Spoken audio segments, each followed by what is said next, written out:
Simon, can you talk us through the problems that alcohol causes in the brains of unborn babies? The effect on the fetal brain is obviously at a point where it is developing its neuronal migration and pathways, and the most crucial time for that seems to be about the 20th day of pregnancy. That's quite early. It is very early. But obviously alcohol at any stage of the pregnancy has the potential to interfere with other aspects of brain development. So we're suggesting that the only safe amount of alcohol in pregnancy is no alcohol. That's because various people will react differently to alcohol according to their own metabolism. So what might be a safe level for one person may not be for another. So if a child has been exposed to alcohol in the womb, then does that necessarily mean that they will have problems in later life? We don't know how direct the links are with that. If you are born with fetal alcohol syndrome, or fetal alcohol spectrum disorder, we tend to say it because it's a wide spectrum of abnormalities, then you're not going to be able to make good decisions about what you do in adolescence. In adolescence, our brain has another growth spurt where there's masses of new neurons and neuronal connections forming in certain parts of the brain. We stop being, as we are in middle childhood, an impulsive and irrational creature and become a rational and reasoned person.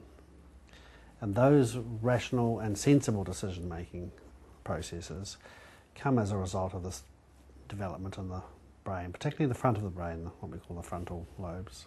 There's quite good work done via MRI studies in adolescents, asking them to do memory tasks and looking at the metabolism of the brain. And if children have been drinking alcohol, they simply cannot do those memory tasks.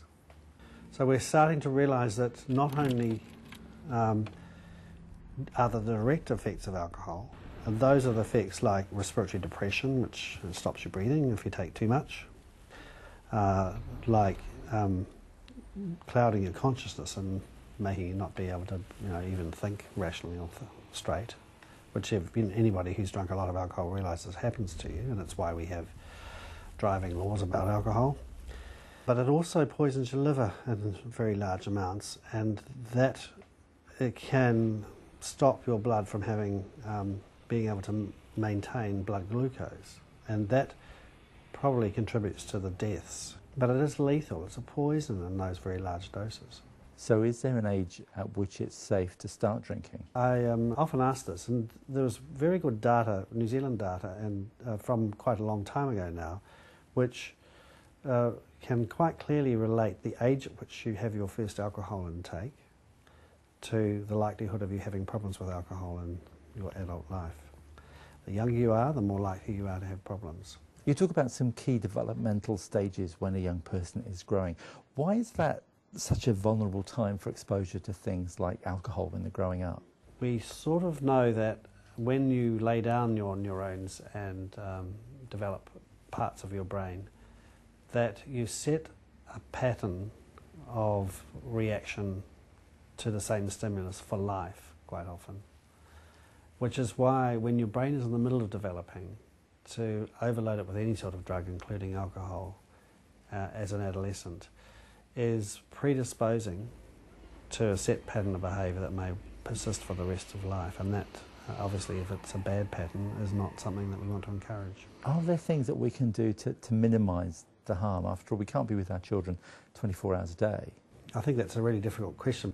Adolescents are peer-driven, peer pressure-driven, and they're impulsive and irrational, and they haven't yet become executive creatures, able to make good decisions.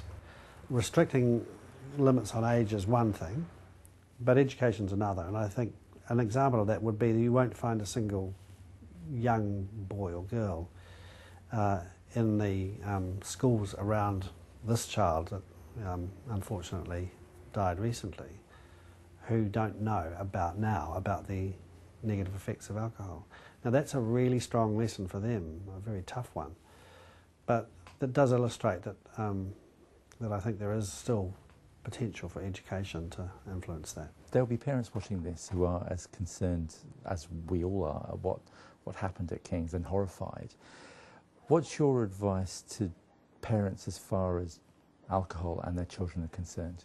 Well, firstly, I would say, look, it's not something you give to people under the age of 16, and over the age of 16, the reason we have rules about being able to buy it is because we know it's dangerous. Talk to your children, keep talking to them about it. And to a certain extent, you have to show by example. I think it's pretty tough for a child who watches their parents get inebriated every night not to think, well, that might be the normal thing to do. So I think we ought to be, not to be too hypocritical about it. Simon, thank you very much for your time. Mm.